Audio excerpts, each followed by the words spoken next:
ನಮಸ್ಕಾರ ಕಂಪ್ಲೀಟ್ ನ್ಯೂಸ್ಗೆ ಸ್ವಾಗತ. ನಾನು ಚೇತನ್ ಹೂಗಾರ್. ಸ್ಯಾಂಟೋ ರವಿ ಪ್ರಕರಣ ಸಿಐಡಿಗೆ ವರ್ಗಾವಣೆಯಾಗಿದೆ. ಮೈಸೂರಿನಿಂದ ಈಗ ಬೆಂಗಳೂರಿಗೆ ಸ್ಯಾಂಟೋ ರವಿಯನ್ನ ಶಿಫ್ಟ್ ಮಾಡಲಾಗಿದೆ. ಬೆಂಗಳೂರಿನ ಸಿಐಡಿ ಕಚೇರಿಯಲ್ಲಿ ಸ್ಯಾಂಟೋ ರವಿ ವಿಚಾರಣೆ ನಡೀತಾ ಇದೆ. ಡಿವೈಎಸ್ ನರಸಿಂಹ ಮೂರ್ತಿ ಅವರ ನೇತೃತ್ವದಲ್ಲಿ ತನಿಖೆ ನಡೀತಾ ಇರುವಂತದ್ದು. ಇನ್ನು ಅತ್ಯಾಚಾರ ಕೇಸ್ ಬಗ್ಗೆ ವಿಚಾರಣೆ ನಡೀತಾ ಇರುವಂತದ್ದು. ಈಗ ರಾಜಕಾರಣಿಗಳ ಮುಖವಾಡ ಕೂಡ ಕಳಚುತ್ತಾ ಈ ಒಂದು ಸಿಐಡಿ ತನಿಖೆಯಲ್ಲಿ ಅನ್ನೋದು ಕೂಡ ಈಗ ಒಂದು ಕುತೂಹಲ ಕೆರಳಿಸ್ತಾ ಇದೆ. ಯಾಕಂದ್ರೆ ಸಾಕಷ್ಟು ರಾಜಕಾರಣಿಗಳ ಜೊತೆ ಫೋಟೋ ಕೂಡ ವೈರಲ್ ಆಗಿತ್ತು. ಒಂದಿಷ್ಟು ವರ್ಗಾವಣೆ ವಿಚಾರಕ್ಕೆ ಸಂಬಂಧಪಟ್ಟಂಗೆ ಆಡಿಯೋ ಕೂಡ ವೈರಲ್ ಆಗಿತ್ತು. ಇದೆಲ್ಲ ಆದ ಬಳಿಕ ಈಗ ಸಿಐಡಿ ತನಿಖೆ ನಡೀತಾ ಇರುವಂತದ್ದು. ಈ ಸಿಐಡಿ ತನಿಖೆಯಲ್ಲಿ ಏನೆಲ್ಲ ಸ್ಯಾಂಟೋ ರವಿ ಬಾಯಿ ಬಿಡ್ತಾನೆ ಅನ್ನೋದು ಕೂಡ ಕಾದ್ ನೋಡ್ಬೇಕಾಗುತ್ತೆ ನಾವು. ಈಗ ಮೈಸೂರಿನಿಂದ ಬೆಂಗಳೂರಿಗೆ ಸ್ಯಾಂಟೋ ರವಿಯನ್ನ ಶಿಫ್ಟ್ ಮಾಡಲಾಗಿದೆ. ತನಿಖೆ ಕೂಡ ಮುಂದುವರೆದಿದೆ. ಡಿವೈಎಸ್ಪಿ ನರಸಿಂಹ ಮೂರ್ತಿ ನೇತೃತ್ವದಲ್ಲಿ ಈ ಒಂದು ತನಿಖೆ ನಡೀತಾ ಇರುವಂತದ್ದು. ತನಿಖೆ ಸಂದರ್ಭದಲ್ಲಿ ಸ್ಯಾಂಟೋ ರವಿ ಏನೆಲ್ಲ ಬಾಯಿ ಬಿಡ್ತಾನೆ, ಏನೆಲ್ಲ ಹೇಳಿಕೆ ಕೊಡ್ತಾನೆ ಅನ್ನೋದು ಬಹಳಷ್ಟು ಕುತೂಹಲ ಕೆರಳಿಸ್ತಾ ಇದೆ. ಯಾಕಂದ್ರೆ ಸಾಕಷ್ಟು ರಾಜಕಾರಣಿಗಳ ಹೆಸರು ಕೂಡ ಕೇಳಿ ಬರ್ತಾ ಇತ್ತು. ಅಂದ್ರೆ ಅವರ ಜೊತೆ ಫೋಟೋಸ್ ತೆಗೆದುಕೊಂಡಿದ್ರು, ಅವ್ರ ಜೊತೆ ನಂಟಿದೆ ಅನ್ನುವಂಥದ್ದು ಒಂದಿಷ್ಟು ವಿಚಾರ ಕೂಡ ಸದ್ದು ಮಾಡ್ತಾ ಇತ್ತು. ಅದ್ರ ಜೊತೆಗೆ ವರ್ಗಾವಣೆ ವಿಚಾರ ಇದೆಯಲ್ಲ, ಆ ಒಂದು ಆಡಿಯೋ ಕೂಡ ವೈರಲ್ ಆಗಿತ್ತು. ಇದೆಲ್ಲವನ್ನ ಈಗ ಈ ಒಂದು ತನಿಖೆಯಲ್ಲಿ ಬಾಯಿ ಬಿಡ್ತಾನ ಏನು ಅನ್ನೋದು ಕೂಡ ಈಗ ನಾವು ಕಾದ್ ನೋಡ್ಬೇಕಾಗುತ್ತೆ. ಈ ಬಗ್ಗೆ ಮತ್ತಷ್ಟು ಮಾಹಿತಿಯನ್ನ ಪಡಿತಾ ಹೋಗೋಣ. ನಮ್ಮ ಪ್ರತಿನಿಧಿ ಮುನಿರಾಜು ದೂರವಾಣಿ ಸಂಪರ್ಕದಲ್ಲಿ ಜಾಯ್ನ್ ಆಗಿದ್ದಾರೆ. ಮುನಿರಾಜು, ಈಗ ಮೈಸೂರಿನಿಂದ ಸ್ಯಾಂಟೋ ರವಿಯನ್ನ ಬೆಂಗಳೂರಿಗೆ ಶಿಫ್ಟ್ ಮಾಡಲಾಗಿದೆ. ಇನ್ನು ಸಿಐಡಿ ಅಧಿಕಾರಿಗಳು ಈಗ ವಿಚಾರಣೆ ಕೂಡ ಮುಂದುವರಿಸ್ತಾ ಇದ್ದಾರೆ. ಯಾವ ರೀತಿಯಾಗಿ ವಿಚಾರಣೆ ನಡೀತಾ ಇದೆ ಅಂತ? ಚೇತನ್, ಈಗ ಮೈಸೂರಿನಲ್ಲಿದ್ದಂತ ಒಂದು ಸ್ಯಾಂಟೋ ರವಿಯನ್ನ ಈಗ ಸಿಐಡಿ ಅಧಿಕಾರಿಗಳು ತಮ್ಮ ಕಸ್ಟಡಿಗೆ ಪಡೆದೀಗ ಬೆಂಗಳೂರಿಗೆ ಆತನನ್ನ ಕರ್ಕೊಂಡು ಬಂದಿದ್ದಾರೆ. ಬೆಂಗಳೂರಿನ ಸಿಐಡಿ ಕಚೇರಿಯಲ್ಲಿ ಇನ್ನು ಎರಡು ಮೂರು ದಿನಗಳ ಕಾಲ ಆತನನ್ನ ಒಂದು ವಿಚಾರಣೆ ಮಾಡ್ತಾರೆ. ಮತ್ತೆ ಆ ಒಂದು ಪ್ರಕರಣಕ್ಕೆ ಸಂಬಂಧಪಟ್ಟಂತ ತನಿಖೆ ಏನಿದೆ ಅದನ್ನ ಇಲ್ಲಿ ಬೆಂಗಳೂರಿನಲ್ಲೇ ಮುಂದುವರಿಸ್ತಾರೆ. ನಿನ್ನೆ ಬೆಳಿಗ್ಗೆ ಆತನನ್ನ ಸಿಐಡಿ ಅಧಿಕಾರಿಗಳು ಮೈಸೂರಿನಲ್ಲಿ ತಮ್ಮ ವಶಕ್ಕೆ ಪಡೆದಿದ್ರು. ಅಲ್ಲಿ ಕೆಲವು ತನಿಖೆ ಪ್ರಕ್ರಿಯೆಗಳು ಏನಿತ್ತು, ಮಹಾಜರ್ ಮಾಡುವಂತಿರ್ಬೋದು, ಮತ್ತೆ ಘಟನಾ ಸ್ಥಳಗಳನ್ನ ಪರಿಶೀಲನೆ ಮಾಡುತ್ತದೆ, ಮತ್ತೆ ಕೆಲವು ದಾಖಲೆಗಳನ್ನ ಪರಿಶೀಲನೆ ಮಾಡ್ಬೇಕಾಗುತ್ತೆ. ಅದನ್ನ ಈಗ 2 ದಿನ ಅಲ್ಲೇ ಇದ್ದು ಒಂದು ಕೂಲಂಕುಷವಾಗಿ ತನಿಖೆಯನ್ನ ಮತ್ತೆ ಅಲ್ಲಿರುವಂತಹ ಒಂದು ಪೇಪರ್ಸ್ ಅನ್ನ ತಮ್ಮ ಸುಪರ್ದಿಗೆ ಪಡ್ಕೊಂಡಿದ್ದಾರೆ. ಮತ್ತೆ ಅಲ್ಲಿ ಕೆಲವು ಪ್ರಕ್ರಿಯೆಗಳನ್ನ ಅಂದ್ರೆ ಮಹಾಜರು ಸೇರಿದಂತೆ ಕೆಲವು ಸಾಕ್ಷ್ಯಗಳನ್ನ ಸಂಗ್ರಹ ಮಾಡುವಂತ ಕೆಲಸವನ್ನ ಮುಗಿಸಿ ಈಗ ಬೆಂಗಳೂರಿಗೆ ಈಗಷ್ಟೇ ಒಂದು ಕರ್ಕೊಂಡು ಬಂದು ಈಗ ಇಲ್ಲಿ ನಾಳೆಯಿಂದ ಇಲ್ಲಿ ಕೆಲವು ತನಿಖೆಯನ್ನ ಆರಂಭ ಮಾಡ್ತಾರೆ. ಇಲ್ಲೂ ಸಹ ಆ ಒಂದು ಎಫ್ಐಆರ್ ನಲ್ಲಿ ಆತನ 2ನೇ ಪತ್ನಿ ದೂರು ದಾಖಲು ಮಾಡಿದ್ದಾರೆ. ಆ ಒಂದು ಎಫ್ಐಆರ್ ಗೆ ಸಂಬಂಧಪಟ್ಟಂತ ಇಲ್ಲೂ ಕೆಲವು ಘಟನೆಗಳು ನಡೆದಿರುವಂತ ಇಲ್ಲಿ ಯಾವ್ಯಾವ ಒಂದು ಸ್ಥಳದಲ್ಲಿ ಒಂದು ಕೃತ್ಯ ಎಸಗಿತ್ತು ಅಲ್ಲಿ ಒಂದು ಮಹಾಜರನ್ನು ಮಾಡ್ತಾರೆ. ಮತ್ತೆ ಅಲ್ಲಿ ಹೋಗಿ ಒಂದು ತಾಂತ್ರಿಕವಾಗಿ ಮತ್ತೆ ಒಂದು ಸಾಂದರ್ಭಿಕ ಸಾಕ್ಷ್ಯಗಳನ್ನ ಕಲೆ ಹಾಕುವಂತ ಕೆಲಸವನ್ನ ಈಗ ಸಿಐಡಿ ಅಧಿಕಾರಿಗಳು ಮಾಡ್ತಾರೆ. ಬಹುಶಃ ನಾಳೆಯಿಂದ ಈ ಒಂದು ಪ್ರಕರಣದ ತನಿಖೆ ಮತ್ತಷ್ಟು ಚುರುಕಾಗಬಹುದು. ಸ್ಯಾಂಟೋ ರವಿಗೆ ಸಂಬಂಧಪಟ್ಟಂತೆ ಆರೋಪಗಳಿದ್ವು, ಅದಕ್ಕೆ ಸಂಬಂಧಪಟ್ಟಂತ ದಾಖಲೆಗಳನ್ನ ಕಲೆಕ್ಟ್ ಮಾಡುವುದು ಮತ್ತೆ ಟೆಕ್ನಿಕಲ್ ಸಾಕ್ಷ್ಯಗಳನ್ನ ಸಂಗ್ರಹ ಮಾಡಿ ಅದನ್ನ ವಿಚಾರಣೆಗಳನ್ನು ಸಹ ಮಾಡ್ತಾರೆ. Chetan, okay, thank you Muniraju ನಿಮ್ಮೆಲ್ಲ ಅಪ್ಡೇಟ್ಸ್ಗಾಗಿ. ನಾಳೆ ಕಲಬುರಗಿ ಹಾಗೂ ಯಾದಗಿರಿಗೆ ಪ್ರಧಾನಿ ಮೋದಿ ಆಗಮಿಸ್ತಾ ಇದ್ದಾರೆ. ಹುಣಸಗಿ ತಾಲೂಕಿನ ಕೊಡೇಕಲ್ ಗ್ರಾಮಕ್ಕೆ ಮೋದಿ ಭೇಟಿ ನೀಡಲಿದ್ದು ಸ್ಕಾಡಾ ಯೋಜನೆ 710 ಗ್ರಾಮಗಳಿಗೆ ಕುಡಿಯುವ ನೀರು ಯೋಜನೆ ಚಾಲನೆ ಕೊಡಲಿದ್ದಾರೆ. ಇನ್ನು ಕಲಬುರಗಿಯ ತಾಂಡಾ ನಿವಾಸಿಗಳಿಗೆ ಹಕ್ಕುಪತ್ರ ವಿತರಣೆ ಕೂಡ ಮಾಡಲಿದ್ದಾರೆ. ಸುಮಾರು 10,500 ಕೋಟಿ ಮೊತ್ತದ ಕಾಮಗಾರಿಗಳಿಗೆ ಪ್ರಧಾನಿ ಮೋದಿಯವರು ಚಾಲನೆಯನ್ನ ನೀಡಲಿದ್ದಾರೆ. ಇನ್ನು ಮೋದಿ ಕಾರ್ಯಕ್ರಮಕ್ಕೆ ಈಗಾಗಲೇ ಬೃಹತ್ ವೇದಿಕೆ ಕೂಡ ಸಿದ್ಧಗೊಂಡಿರುವಂಥದ್ದು. ಉತ್ತರ ಕರ್ನಾಟಕದಲ್ಲಿ ಅಷ್ಟೇ ಅಲ್ಲ, ಇಡೀ ರಾಜ್ಯದಲ್ಲಿ ಅತಿ ಹೆಚ್ಚು ನೀರಾವರಿ ಆಗ್ತಕ್ಕಂಥ ಯೋಜನೆ ಅಪರ್ ಕೃಷ್ಣಾ ಪ್ರಾಜೆಕ್ಟ್, ಕೃಷ್ಣಾ ಮೇಲ್ದಂಡೆ ಯೋಜನೆ. ನಾರಾಯಣಪುರ ಎಡದಂಡೆ ಕಾಲುವೆಯ ಸ್ಕಾಡಾ ವರ್ಕನ್ನು ನಾಳೆ ಸನ್ಮಾನ್ಯ ಪ್ರಧಾನಮಂತ್ರಿಗಳು ಉದ್ಘಾಟನೆಯನ್ನು ಮಾಡ್ತಾಯಿದ್ದಾರೆ. ಇದೊಂದು ವಿನೂತನವಾದಂಥ ಕ್ರಮ. ಇದರಿಂದ ನೀರಿನ ಸದ್ಬಳಕೆ ಆಗ್ತದೆ, ನೀರು ವ್ಯರ್ಥವಾಗಿ ಹಾಳು ಹೋಗೋದನ್ನು ತಪ್ಪಿಸ್ತದ. ಅಷ್ಟೇ ಅಲ್ಲದೆ ಅಚ್ಚುಕಟ್ಟು ಪ್ರದೇಶದ ಕೊನೆ ರೈತನಿಗೂ ಕೂಡ ನೀರು ತಲುಪ್ತದೆ. ಮತ್ತು ಈ ಕಂಪ್ಯೂಟರೈಸ್ಡ್ ಸಿಸ್ಟಮ್ ಇರೋದರಿಂದ ನಾವು ಒಬ್ಬರೇ ಕೂತು ಕಂಟ್ರೋಲ್ ಮಾಡಲಿಕ್ಕೂ ಕೂಡ ಸಾಧ್ಯ ಆಗ್ತದೆ. ಹೆಚ್ಚು ಜನ ಬೇಕಾಗೋದಿಲ್ಲ. ಅದಕ್ಕಾಗಿ ಕೇಂದ್ರ ಸರ್ಕಾರ ಮತ್ತು ರಾಜ್ಯ ಸರ್ಕಾರದ ಸಹಯೋಗದೊಂದಿಗೆ ಈ ಯೋಜನೆಯನ್ನು ನಾವು ಕೈಗೆತ್ತಿಕೊಂಡಿದ್ದೀವಿ. ದೇಶದ ಹೆಮ್ಮೆಯ ಪ್ರಧಾನಮಂತ್ರಿ ನರೇಂದ್ರ ಮೋದಿಯವರು ಇದೇ ಮೊದಲ ಬಾರಿಗೆ ಕಲ್ಯಾಣ ಕರ್ನಾಟಕ ಭಾಗದ ಯಾದಗಿರಿ ಜಿಲ್ಲೆಯ ಕೊಡೇಕಲ್ಗೆ ಭೇಟಿ ನೀಡಲಿದ್ದು, ಆ ಹಿನ್ನೆಲೆಯಲ್ಲಿ ಇವತ್ತು ಹುಣಸಗಿ ತಾಲೂಕಿನ ಕೊಡೇಕಲ್ ಗ್ರಾಮದ ಹೊರವಲಯದಲ್ಲಿ ಬೃಹತ್ ಪ್ರಮಾಣದ ವೇದಿಕೆ ಸಿದ್ಧವಾಗಿರ್ತಕ್ಕಂಥದ್ದನ್ನು ನೀವು ಇವತ್ತು ನೋಡಬಹುದು. ಕೊಡೇಕಲ್ ಗ್ರಾಮದ ಹೊರಭಾಗದಲ್ಲಿ ಹಮ್ಮಿಕೊಂಡಿರ್ತಕ್ಕಂತಹ ಈ ಒಂದು ಬೃಹತ್ ಕಾರ್ಯಕ್ರಮಕ್ಕೆ ಲಕ್ಷಾಂತರ ಜನ ಸೇರ್ತಕ್ಕಂತಹ ಹಿನ್ನೆಲೆಯಲ್ಲಿ ಈಗಾಗಲೇ ವೇದಿಕೆಯನ್ನ ಸಿದ್ಧಗೊಳಿಸಿರ್ತಕ್ಕಂಥದ್ದನ್ನು ನಿಮಗೆ ಈಗ ಕಾಣ್ತಾ ಇರಬಹುದು. ನಾವಿವತ್ತು ಸರಿಸುಮಾರು 2 ಲಕ್ಷಕ್ಕೂ ಅಧಿಕ ಜನ ಕೂರಬಹುದಾದಂತಹ ಆ ಒಂದು ಬೃಹತ್ ಪೆಂಡಾಲ್ನ ಒಳಗಡೆ ಇದ್ದಾವೆ. ಸರಿಸುಮಾರು 510 ಎಕರೆ ಪ್ರದೇಶದಲ್ಲಿ ಈ ಒಂದು ಬೃಹತ್ ಕಾರ್ಯಕ್ರಮವನ್ನು ಹಮ್ಮಿಕೊಳ್ಳಲಾಗಿದ್ದು, ಹಾಗೆಯೇ ವೇದಿಕೆಯ ಕಾರ್ಯಕ್ರಮದ ವೀಕ್ಷಣೆಗಾಗಿ ಸರಿಸುಮಾರು 50 ಕಡೆ ಇವತ್ತು LED ಸ್ಕ್ರೀನ್ಗಳನ್ನು ಅಳವಡಿಸಿರ್ತಕ್ಕಂಥದ್ದನ್ನು ನೀವು ಕಾಣಬಹುದು.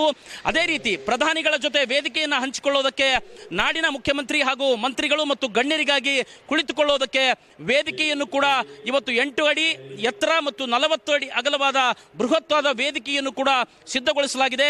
ಮಧ್ಯಾಹ್ನ 12 ಗಂಟೆಗೆ ಕಾರ್ಯಕ್ರಮಕ್ಕೆ ಚಾಲನೆ ನೀಡಲಿರ್ತಕ್ಕಂತಹ ನಮೋ ಬಳಿಕ 1 ಗಂಟೆಗಳ ಕಾಲ ಕಾರ್ಯಕ್ರಮದಲ್ಲಿ ಭಾಗವಹಿಸಲಿದ್ದಾರೆ. ಕಾರ್ಯಕ್ರಮವನ್ನು ಉದ್ದೇಶಿಸಿ ಸರಿಸುಮಾರು 30 ನಿಮಿಷಗಳ ಕಾಲ ಭಾಷಣ ಮಾಡಿ ನಂತರ 1 ಗಂಟೆ 5 ನಿಮಿಷಕ್ಕೆ ಕೊಡೇಕಲ್ ಹೆಲ್ಪ್ಯಾಡ್ನಿಂದ ಕಲಬುರಗಿಯ ಮಳಖೇಡ್ ಹೆಲ್ಪ್ಯಾಡ್ಗೆ ನಿರ್ಗಮಿಸಲಿದ್ದಾರೆ.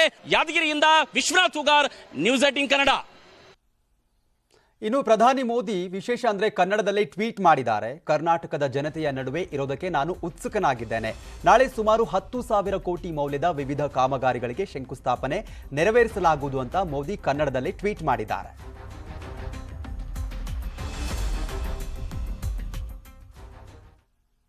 ಮಲ್ಲಿಕಾರ್ಜುನ್ ಖರ್ಗೆ ಭದ್ರಕೋಟೆಗೆ ನಾಳೆ ಪ್ರಧಾನಿ ಮೋದಿ ಲಗ್ಗೆ ಹಾಕ್ತಿದ್ದಾರೆ. ಖರ್ಗೆ ಕೋಟೆಯನ್ನಷ್ಟೇ ಟಾರ್ಗೆಟ್ ಮಾಡಿಲ್ಲ. ಮೋದಿ ಹಾಕಿರೋ ಲೆಕ್ಕಾಚಾರ, ಹಗರಣದ ಆರೋಪಗಳಲ್ಲಿ ಸಿಕ್ಕಿರೋ ಬಿಜೆಪಿ ಸರ್ಕಾರಕ್ಕೆ ಸಂಜೀವಿನಿ ಸಿಕ್ಕಂತೆ. ಖರ್ಗೆ ಭದ್ರಕೋಟೆ ಛಿದ್ರ ಮಾಡಲು ಮೋದಿ ಲಗ್ಗೆ. ಕಲ್ಯಾಣ ಕರ್ನಾಟಕದಲ್ಲಿ ಕಿಲಕಿಲ ಅಂತಿದೆ ಕಮಲ.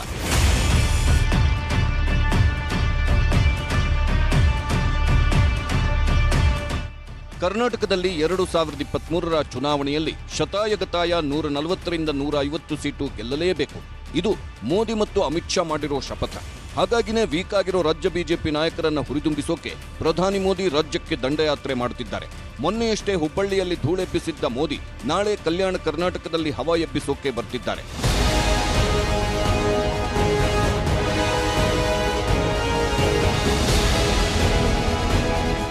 ನಾಳೆ ಬೆಳಿಗ್ಗೆ 9 ಗಂಟೆಗೆ ಪ್ರಧಾನಿ ದೆಹಲಿಯಿಂದ ಹೊರಟು ಬೆಳಿಗ್ಗೆ 11 ಗಂಟೆಗೆ ಕಲಬುರಗಿ ವಿಮಾನ ನಿಲ್ದಾಣಕ್ಕೆ ಬರ್ತಾರೆ. ಕಲಬುರಗಿಯಿಂದ MI-17 ಹೆಲಿಕಾಪ್ಟರ್ ಮೂಲಕ ಯಾದಗಿರಿ ಜಿಲ್ಲೆಯ ಕೊಡೇಕಲ್ ಹೆಲಿಪ್ಯಾಡ್ಗೆ 11:50ಕ್ಕೆ ಬರ್ತಾರೆ. ಆಮೇಲೆ ಯಾದಗಿರಿಯಲ್ಲಿ ಒಟ್ಟು 5,104 ಕೋಟಿ ರೂಪಾಯಿಗಳ ಯೋಜನೆಯ ಉದ್ಘಾಟನೆ ಮತ್ತು ಶಂಕುಸ್ಥಾಪನೆ ಕಾರ್ಯಕ್ರಮ ಇದೆ. ಯಾದಗಿರಿಯ ಕೊಡೇಕಲ್ ಬಳಿ 1,050 ಕೋಟಿ ರೂಪಾಯಿ ವೆಚ್ಚದಲ್ಲಿ ನಿರ್ಮಾಣ ಆಗಿರುವ ಸ್ಕಾಡಾ ಯೋಜನೆ ಇದು. ಬಸವಸಾಗರ ಜಲಾಶಯಕ್ಕೆ 365 ಹೈಟೆಕ್ ಗೇಟ್ಗಳನ್ನು ನಿರ್ಮಿಸಲಾಗಿದೆ. ಬಟನ್ ಮೂಲಕ ನೀರು ಹರಿಸುವ ದೇಶದ ಪ್ರಥಮ ಯೋಜನೆ ಇದಾಗಿದ್ದು 3 ಲಕ್ಷ ರೈತರ 4.5 ಲಕ್ಷ ಹೆಕ್ಟೇರ್ ಜಲಾನಯನ ಪ್ರದೇಶಕ್ಕೆ ನೀರಾವರಿ ಒದಗಿಸಬಹುದು. ಕಲಬುರಗಿ, ಯಾದಗಿರಿ, ವಿಜಯಪುರದ 560 ಗ್ರಾಮಗಳಿಗೆ ಇದರ ಲಾಭ ಸಿಗಲಿದೆ. ಸ್ಕಾಡಾ ಯೋಜನೆ ಬಳಿಕ 2,054 ಕೋಟಿ ರೂಪಾಯಿ ವೆಚ್ಚದ ಜಲಜೀವನ್ ಮಿಷನ್ಗೆ ಅಡಿಗಲ್ಲು ಹಾಕ್ತಾರೆ. ಜಲಧಾರೆ ಬಹುಗ್ರಾಮ ಕುಡಿಯುವ ನೀರಿನ ಯೋಜನೆ ಇದಾಗಿದ್ದು ಹುಣಸಗಿ, ಸುರ್ಪುರ, ಶಹಾಪುರ, ವಡಗೇರ, ಯಾದಗಿರಿ, ಗುರುಮಠಕಲ್ ತಾಲೂಕಿನ ಒಟ್ಟು 710 ಗ್ರಾಮಗಳಿಗೆ ಹಾಗೂ ಕಕ್ಕೇರ, ಕೆಂಬಾವಿ ಮತ್ತು ಹುಣಸಗಿ ಪಟ್ಟಣಗಳಿಗೆ ಶುದ್ಧ ಕುಡಿಯುವ ನೀರು ಪೂರೈಕೆ ಆಗಲಿದೆ. ಈಗಾಗಲೇ 117 ದಶಲಕ್ಷ ಲೀಟರ್ ನೀರು ಸಂಸ್ಕರಣೆ ಘಟಕ ನಿರ್ಮಾಣ ಆಗಿದ್ದು ಮೋದಿ ನೀರು ಪೂರೈಕೆ ಯೋಜನೆ ಕಾಮಗಾರಿಗೆ ಅಡಿಗಲ್ಲು ಹಾಕ್ತಾರೆ. ನಾಳೆ ಮೋದಿಯಿಂದ ಷಟ್ಪಥ ಹಸಿರು ವಲಯಕ್ಕೆ ಶಂಕುಸ್ಥಾಪನೆ ಹಾಕಲಿದ್ದಾರೆ. ಸೂರತ್ ಚೆನ್ನೈ ಎಕ್ಸ್ಪ್ರೆಸ್ ವೇನ ಹಸಿರು ವಲಯ ಕಾಮಗಾರಿ ಇದಾಗಿದ್ದು 200 ಕೋಟಿ ರೂಪಾಯಿ ವೆಚ್ಚದಲ್ಲಿ ನಿರ್ಮಾಣ ಆಗ್ತಿದೆ. ರಾಷ್ಟ್ರೀಯ ಹೆದ್ದಾರಿ 150ರಲ್ಲಿ ಬರುವ 65.5 ಕಿಲೋಮೀಟರ್ ಉದ್ದದ ಹಸಿರು ವಲಯ ಇದು. ಒಟ್ಟು 2,000 ಕೋಟಿ ರೂಪಾಯಿಯ ಸೂರತ್ ಚೆನ್ನೈ ಎಕ್ಸ್ಪ್ರೆಸ್ ವೇನ ಒಂದು ಭಾಗ.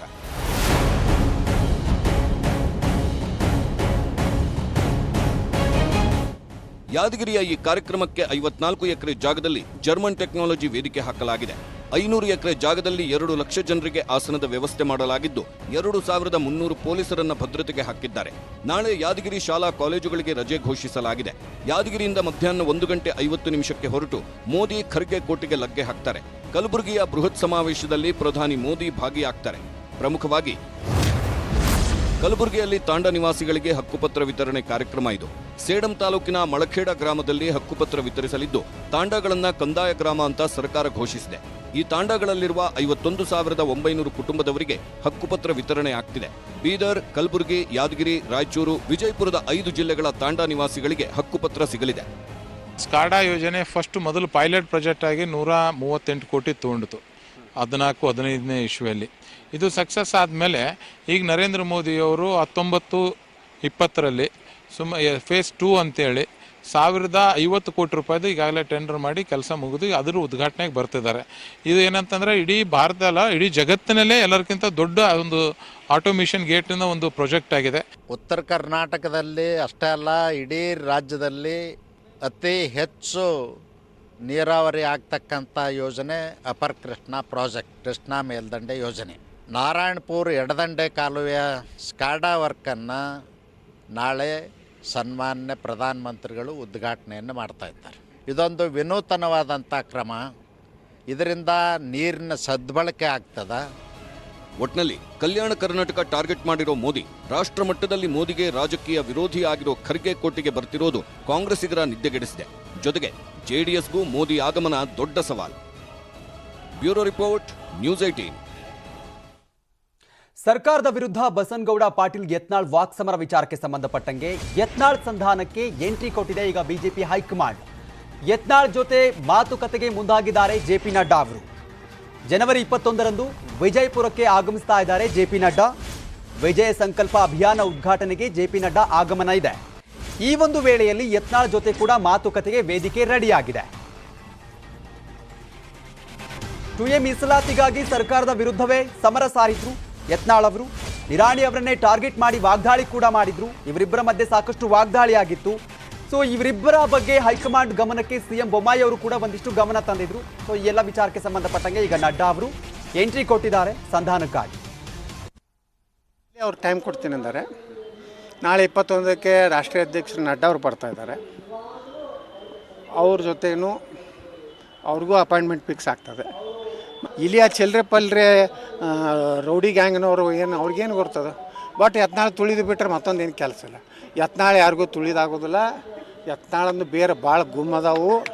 ಯತ್ನಾಳನ್ನ ಶಕ್ತಿಯಲ್ಲಿ ಐತಂದ್ರೆ BJP ಸಂಘಟನೆ ಮಾಡೋದು ಮೂಲ ನಾವಿದ್ದೀವಿ. ನಮ್ಮ ಜನರ ಒಳಗೆ ಬೇರೆದ. ನಮ್ಮ ಜನ ನನಗೆ ಬಿಡೋದೇ ಇಲ್ಲ. ನನಗೊಂದು ಸೂಚನೆ ಕೊಟ್ಟಿದ್ದಾರೆ, ಯಾವುದೇ ರೀತಿ ಚಿಲ್ಲರೆ ಹೇಳಿಕೆಗಳಿಗೆ, ಚಿಲ್ಲರೆ ವ್ಯಕ್ತಿಗಳಿಗೆ ಯಾವುದೇ ಪ್ರತಿಕ್ರಿಯೆ ಕೊಡಬಾರ್ದು. ಎಲ್ಲ ಪಕ್ಷ ಗಮನಿಸಿದೇನು ಅಂತ ಹೇಳಿಕೆ ಕೊಟ್ಟಿದ್ದಾರೆ. ಅದಕ್ಕೆ ಅಂಥ ಚಿಲ್ಲರೆ ವ್ಯಕ್ತಿಗಳ ಬಗ್ಗೆ, ಸಂಸ್ಕಾರ ಇಲ್ಲದವ್ರ ಬಗ್ಗೆ ಮಾತನಾಡುವುದು ಇವತ್ತಿಲ್ಲ.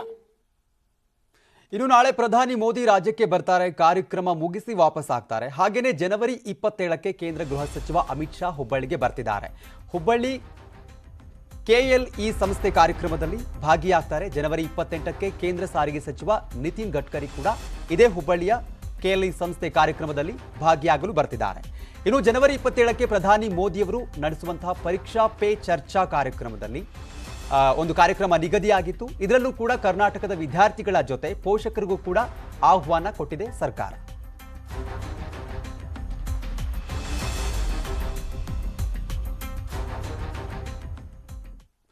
ನಾಳೆ ಮೋದಿ ರಾಜ್ಯಕ್ಕೆ ಬರ್ತಿರೋ ಬೆನ್ನಲ್ಲೇ ಸಿದ್ದರಾಮಯ್ಯ ವಾಗ್ದಾಳಿ ನಡೆಸಿದ್ದಾರೆ. ಗದಗದಲ್ಲಿ ನಡೀತಾ ಇದ್ದಂತ ಕಾಂಗ್ರೆಸ್ ಪ್ರಜಾಧ್ವನಿಯಲ್ಲಿ ಸಿದ್ದರಾಮಯ್ಯ ವ್ಯಂಗ್ಯವಾಗಿ ಮಾತನಾಡಿದ್ದಾರೆ. ನರೇಂದ್ರ ಮೋದಿ ಅವರು ಏನ್ ಹೇಳ್ತಿದ್ರು, ಮಾತಾಡ್ತಿದ್ರು, ನಕ್ಕಾವುಂಗ ಕಾನೆ ದೂಂಗ, ನಕ್ಕಾವುಂಗ ಕಾನೆ ದೂಂಗ. ನರೇಂದ್ರ ಮೋದಿ ಅವರೇ ಯಾಕೆ ಸುಳ್ಳು ಹೇಳಿದ್ರಿ ಜನರಿಗೆ? ನಾ ತಿನ್ನಲ್ಲ, ತಿನ್ನೋರು ಬಿಡಲ್ಲ. ಮತ್ತೆ ಯಾಕೆ ಬಸವರಾಜ ಬೊಮ್ಮಾಯಿ ಮತ್ತು ಅವರ ಸಂಗಡಿಗರಿಗೆ ಲಂಚ ಹೊಡಿಲಿಕ್ಕೆ, ಲೂಟಿ ಹೊಡಿಲಿಕ್ಕೆ ಬಿಟ್ಟಿದ್ದೀರಿ ನರೇಂದ್ರ ಮೋದಿಜಿ ಅವರೇ? ಇವತ್ತಿನವರಿಗೆ ತನಿಖೆ ಮಾಡಿಸ್ಲಿಲ್ಲ. ಆ ಕಾಂಟ್ರಾಕ್ಟರ್ಸ್ ಅಸೋಸಿಯೇಷನ್ ಅವರಿಗೆ ಒಂದು ಉತ್ತರನೂ ಕೂಡ ಕೊಡ್ಲಿಲ್ಲ. ನರೇಂದ್ರ ಮೋದಿ ಅವರು ಸುಳ್ಳು ಹೇಳಿದ್ರಲ್ಲ, ಭ್ರಷ್ಟಾಚಾರ ಮಾಡಲಿಕ್ಕೆ ಅವಕಾಶ ಮಾಡಿಕೊಟ್ರಲ್ಲ. ಈ ಬಿಜೆಪಿ ಸರ್ಕಾರ ಇರ್ಬೇಕಾ?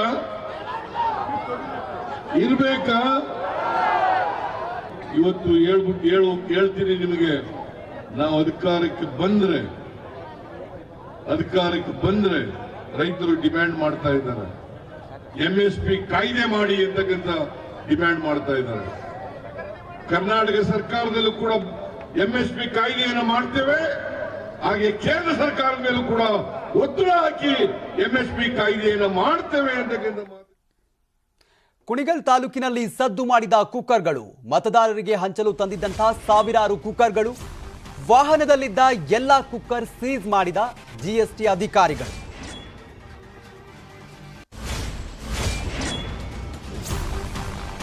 ಕುಕ್ಕರ್ನ ತೆರಿಗೆ ಸಂಬಂಧ ಪರಿಶೀಲನೆ ನಡೆಸಿದ್ದಾರೆ ಅಧಿಕಾರಿಗಳು. ಕುಣಿಗಲ್ ತಾಲೂಕಿನ ಅಮೃತೂರು ಗ್ರಾಮದಲ್ಲಿ ಈ ಒಂದು ಘಟನೆ ನಡೆದಿದೆ.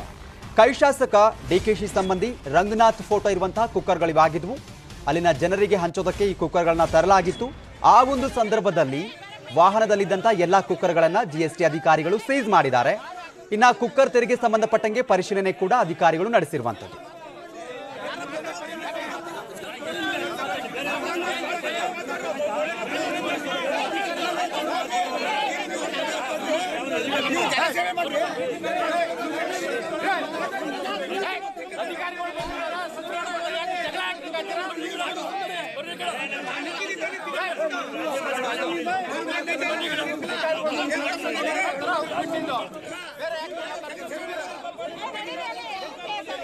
ಕುಣಿಗಲ್ ತಾಲೂಕಿನಲ್ಲಿ ಕುಕ್ಕರ್ಗಳು ಸದ್ದು ಮಾಡಿರುವಂಥದ್ದು ಅಂದ್ರೆ ಈಗ ಮುಂಬರುವಂತ ಚುನಾವಣೆಗೆ ಈಗಲಿಂದನೇ ಒಂದಿಷ್ಟು ಚುನಾವಣಾ ರಂಗೇರ್ತಾ ಇದೆ.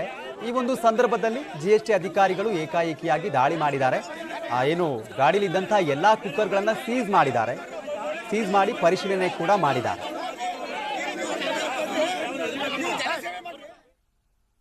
2022-23ನೇ ಸಾಲಿನ ಎಸ್ಎಸ್ಎಲ್ಸಿ ಪರೀಕ್ಷೆಗೆ ಎಸ್ಎಸ್ಎಲ್ಸಿ ಬೋರ್ಡ್ ಅಂತಿಮ ವೇಳಾಪಟ್ಟಿ ಪ್ರಕಟ ಮಾಡಿದೆ. ಮಾರ್ಚ್ 31ರಿಂದ ಏಪ್ರಿಲ್ 15ರವರೆಗೆ ಪರೀಕ್ಷೆ ನಡೆಸಲು ದಿನಾಂಕ ನಿಗದಿ ಮಾಡಲಾಗಿದೆ. ಮಾರ್ಚ್ 31ರಿಂದ ಏಪ್ರಿಲ್ 12ರವರೆಗೆ ಪರೀಕ್ಷೆ ನಡೆಯಲಿದೆ. 2022-23ನೇ ಸಾಲಿನ ಎಸ್ಎಸ್ಎಲ್ಸಿ ಪರೀಕ್ಷೆಗೆ ಈಗಾಗಲೇ ಎಸ್ಎಸ್ಎಲ್ಸಿ ಬೋರ್ಡ್ ಅಂತಿಮ ವೇಳಾಪಟ್ಟಿಯನ್ನ ಪ್ರಕಟಣೆ ಮಾಡಿರುವಂಥದ್ದು.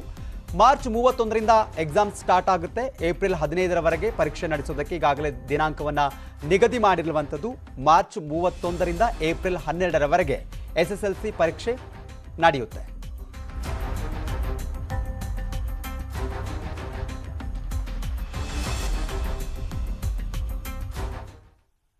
ಪಾರಂಪರಿಕ ಇತಿಹಾಸವಿರುವ ಬಾಲಬ್ರೂಯಿ ಗೆಸ್ಟ್ ಹೌಸ್ನಲ್ಲಿ ಸರ್ಕಾರ ಸಾಂವಿಧಾನಿಕ ಕ್ಲಬ್ ನಿರ್ಮಿಸಲು ಮುಂದಾಗಿದೆ.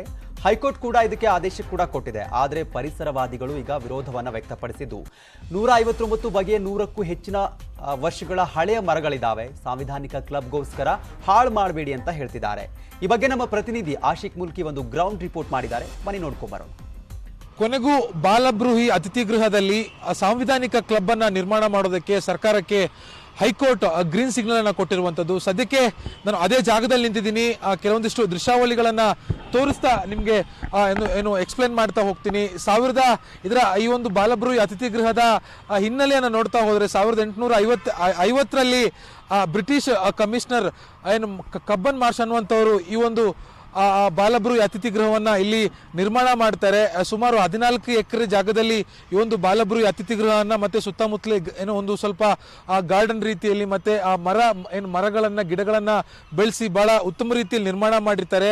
ಇದು ರಾಜ್ಯದ ಒಂದು ಪಾರಂಪರಿಕ ಕಟ್ಟಡ ಅಂದ್ರೆ ಹೆರಿಟೇಜ್ ಬಿಲ್ಡಿಂಗ್. ಇದು ಇಲ್ಲಿ ದೊಡ್ಡ ದೊಡ್ಡ ವ್ಯಕ್ತಿಗಳು ಬಂದು ಏನು ವಾಸ್ತವ್ಯವನ್ನು ಹೂಡಿದ್ರು. ಪ್ರಮುಖವಾಗಿ ಮಹಾತ್ಮ ಗಾಂಧೀಜಿ ಅವರು ಕೂಡ ಇಲ್ಲಿ ಬಂದು ಬೆಂಗಳೂರಿಗೆ ಬಂದಂತ ಸಂದರ್ಭದಲ್ಲಿ ವಾಸ್ತವ್ಯವನ್ನು ಹೂಡಿದ್ರು. ಮತ್ತೊಂದು ಪ್ರಮುಖ ದಾಖಲೆ ಏನು ಅಂತಂದ್ರೆ ರವೀಂದ್ರನಾಥ್ ಟ್ಯಾಗೋರ್ ಅವರು ಕೂಡ 1919ರಲ್ಲಿ ಬಂದು ಇದೇ ಕೊಠಡಿಯಲ್ಲಿ, ನೀವೇನು ಕೊಠಡಿ ಸಂಖ್ಯೆ 5 ಅಂತ ನೋಡ್ತಾ ಇದ್ದೀರಿ, ಇದೇ ಕೊಠಡಿಯಲ್ಲಿ ಬಂದು ವಾಸ್ತವ್ಯವನ್ನು ಹೂಡಿದ್ರು. ಅವರ ನೆನಪಿಗಾಗಿ ಅದನ್ನ ಇಲ್ಲಿ ಒಂದು ಬರೆದಿಡುವಂತ ಕೆಲಸವನ್ನು ಕೂಡ ಬಾಲಬ್ರೂಹಿ ಅವರು ಮಾಡಿದ್ದಾರೆ. ಮತ್ತೊಂದು ಏನು ಕೊಠಡಿ ಸಂಖ್ಯೆ 5 ಏನಿದೆ, ಇದೇ ಕೊಠಡಿಯಲ್ಲಿ ಬಂದು ಅವರು ವಾಸ್ತವ್ಯವನ್ನ ಹೂಡಿದ್ದಂಥದ್ದು.